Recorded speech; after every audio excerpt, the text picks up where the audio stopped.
How's it going? It's Nathan Hawken and welcome to the video. Now, what if I told you that the biggest obstacle to your next level of success and your next level of growth, it's not your skills, it's not your strategy, it's not even your network, it's your inability to be able to see your own value. Most high performers have this exact same blind spot where they can analyze everything except their own worth. They can analyze their staff and see the value in them. They can analyze their business and see the value there. But when it comes to analyzing themselves, seeing their own worth, seeing their own value, this is a very tricky and challenging thing for them to do. Over the many years that I've been working with my own clients, this is something I've noticed very, very commonly, and it doesn't matter which field they're in, doesn't matter their level of achievement or their level of leadership. They could be a CEO, a high-paid executive, a business owner, another coach who's got a thriving coaching business. But they are really brilliant people who are constantly sabotaging themselves, and they can't answer a very simple question of what makes you valuable. So today I'm going to give you the exact same framework that I use with my clients, which is a way to help them fix this. If you don't know who I am, my name is Nathan Hawken. I am a coach and I've been coaching for over a decade now, working with high-performing leaders, banking executives, former Olympic athletes, other coaches and business owners. And as I mentioned before, this is something that happens a lot. This is a level of self-sabotage where a lot of the time they don't know where it's coming from, but it is down to them undervaluing themselves and not really knowing what they're worth or what makes them valuable. There is a paradox here, and it's a high performer paradox where as a leader, as a high performer, a business owner, you can spot the talent in your team and the people around you. You can spot the potential in your team and those around you. You can even spot the potential in your business and sometimes in your clients as well.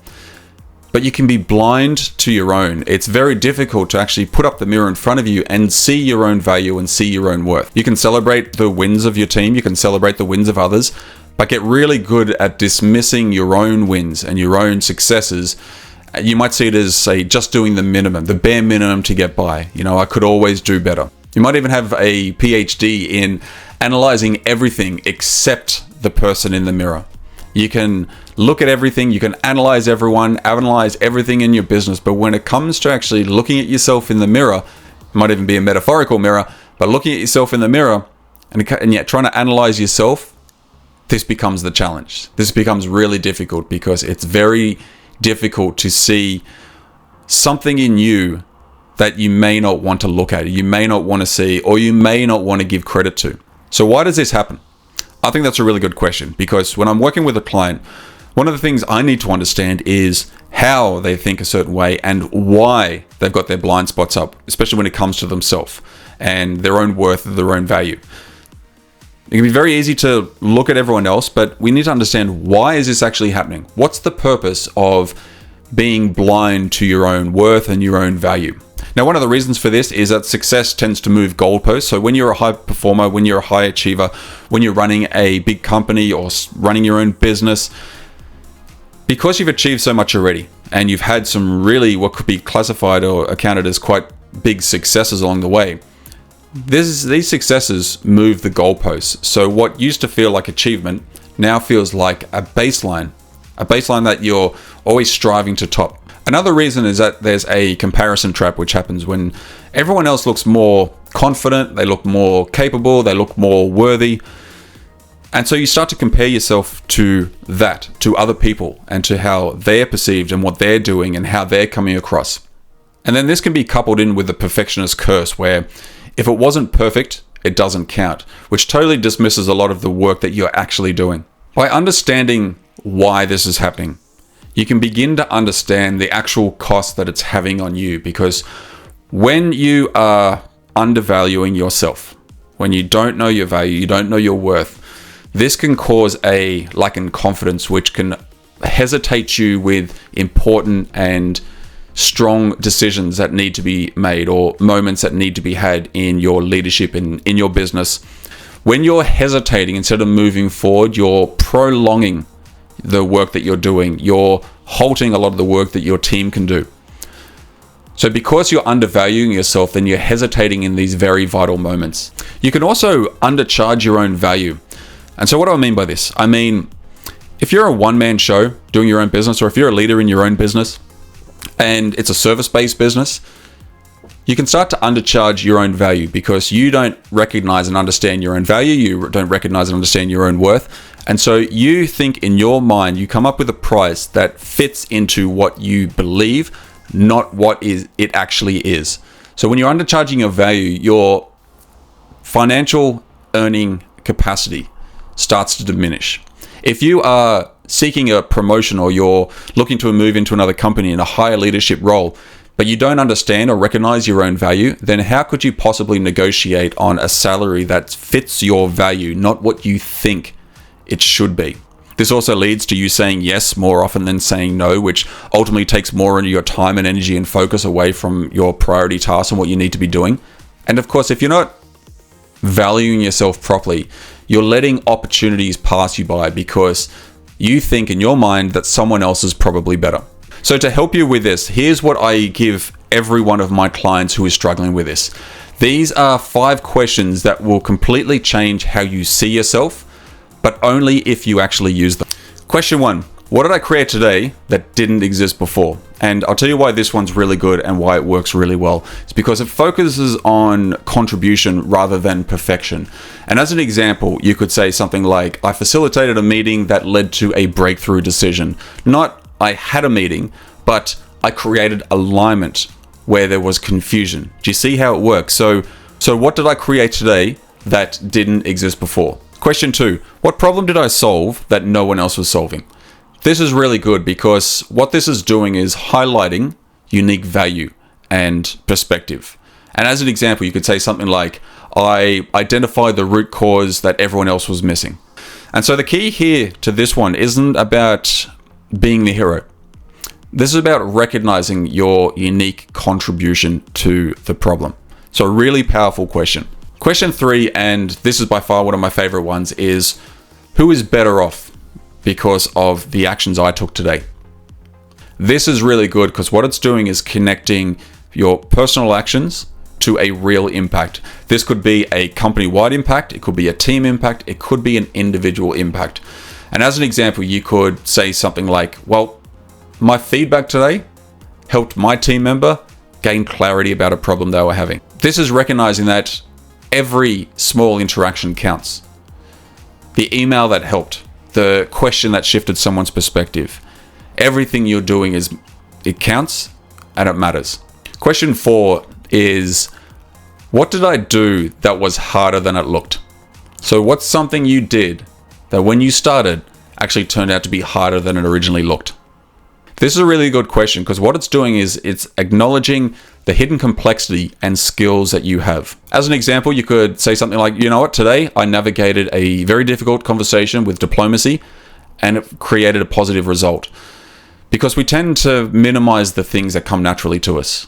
You know, in that example, you might be someone who's really good at conflict resolution or just having those difficult conversations, but you kind of undervalue that. So what this does is force you to recognize the good things that you're doing and your innate skills that you currently have. Now, question 5 is a really powerful one. If I wasn't here today, what wouldn't have happened? What this question is doing, it's revealing your irreplaceable contributions that you're doing every single day.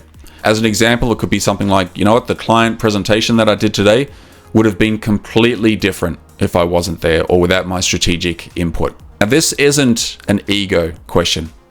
This is an accurate assessment. So if you weren't there today, if you didn't show up today, what wouldn't have happened? Just by knowing the questions, that's not enough in itself. It's how you actually use them.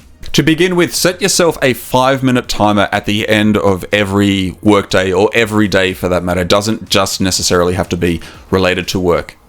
Sit down, 5 minutes, have those questions, and then answer all 5 questions. No skipping a question, no minimizing a question. And then not just think about the answers, but literally write them down. Take them from your mind to the paper, write down your answers. And this is crucial because your thoughts become very real once they're written down. And then once you've got your answers there, just notice the internal resistance, which you'll probably have when they come up if you're undervaluing yourself. Just notice that resistance when it comes up, but then push through it anyway. You might think, you know what, I don't know the answer to this question. I always see that as an excuse, because you do know the answer to the question, and if you say you don't know, then that's just a good indication that you're not willing to dig down deep enough and find the answer, because you're really undervaluing yourself. So some of the resistance that may pop up is things like you writing it down, you're like, this just feels like bragging. This just feels like I'm giving myself credit. No, this is an accurate self-assessment. You've got to change the way you think about it.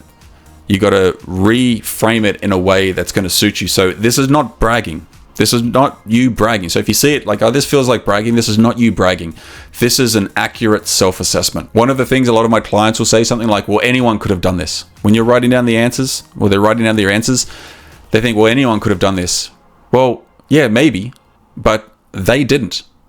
You did this. This is what you did today. These are your answers. It doesn't matter what anyone else has done. So if you find that resistance pop up and think, well, anyone else could have done this, just remember, they didn't.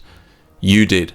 Something really big that comes up a lot is like, well, that wasn't that impressive. I have a client of mine, he sent 20 emails for outreach that he hasn't done in a long time. He hasn't really sent any emails, but he keeps saying to me, that's not impressive. It's not enough. And I say, well, says who?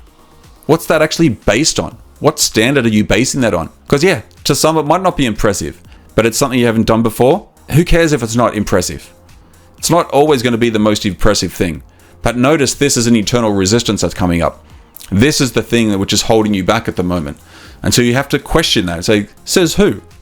Who says it's not impressive? Based on what standard am I setting myself that I think it's not impressive? So these are some of the resistance patterns which will come up, and really recognize those, because ultimately these are the things which are stopping you in a lot of your progress in so many different areas of your life and in your work. When you start answering these questions, here's some of the things that you'll notice will happen. In week 1, you'll probably struggle to find the answers.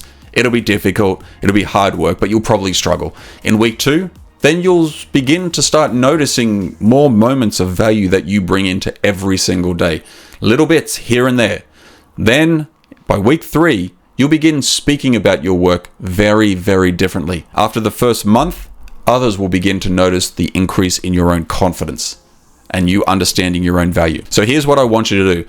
For the next 7 days, ask yourself these 5 questions every single day.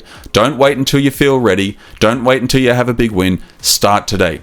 If you haven't written the questions down, go back in the video, write all the questions down, and have it there ready for. Set a reminder daily for 5 p.m., 4 p.m., 4:30 p.m., whatever is going to work for you, but it has to be towards the end of your day so you can look back on the day that you've just gone through and recognize what you've done.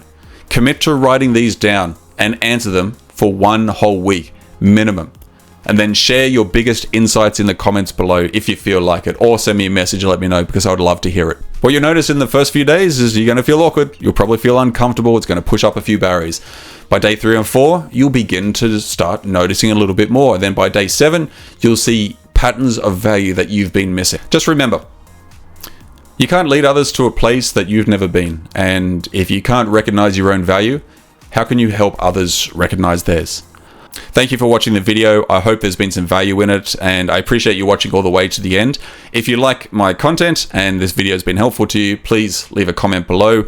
Like the video and subscribe to the channel. It will really help me reach more people and get these type of messages out to more people, and ultimately serve more people around the world. So thank you again, and I will see you on the next one.